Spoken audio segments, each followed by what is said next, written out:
Welcome top news today.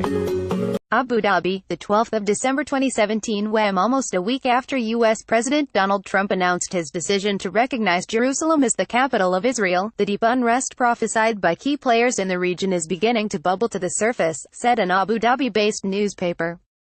In an editorial on Tuesday, The National said, the Arab world and capitals across the Muslim world have witnessed angry protests against Washington and Israel, and there has been an international outpouring of solidarity with Palestinians. Israel has dealt with protests with its usual brute force and launched airstrikes on Gaza. There have been at least 4 fatalities in the last week, a number that will only rise as Trump's decision continues to fuel the anger of ordinary people who justly feel betrayed by Washington.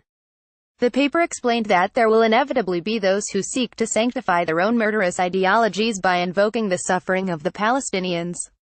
As His Highness Sheikh Mohammed bin Zayed Al Nahyan, Crown Prince of Abu Dhabi and Deputy Supreme Commander of the UAE Armed Forces, told a visiting U.S. delegation on Saturday, the U.S. decision on Jerusalem could throw a lifeline to terrorists and armed groups, which have begun to lose ground in the region, the paper said.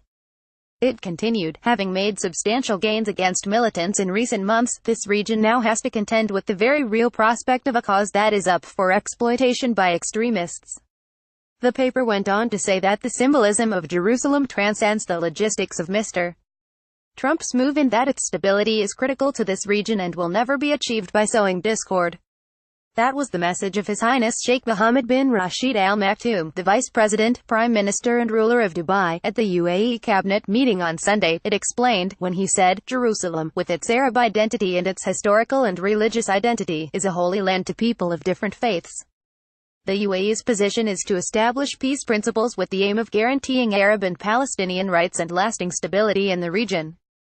Can the U.S. be seen as an honest mediator or broker of peace after Mr.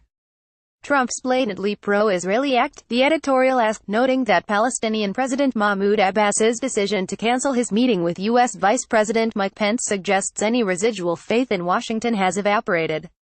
Similarly, the Arab League left little room for doubt when it declared at an emergency meeting on Saturday that the U.S. had withdrawn itself as a sponsor and broker in the peace process, it said. I think we should give peace a chance, declared Israel's Prime Minister Benjamin Netanyahu as he pressed the flesh in Europe yesterday. It seemed like a cruel joke back home. Israeli truncheons are being wielded with indiscriminate ferocity against elderly Palestinians and children demonstrating against their own dispossession. The sense of outrage and injustice coursing through the region must result in a united Arab front. Palestinians deserve nothing less, the paper concluded. WAM Rasha Abu Bakr Isra Ismail.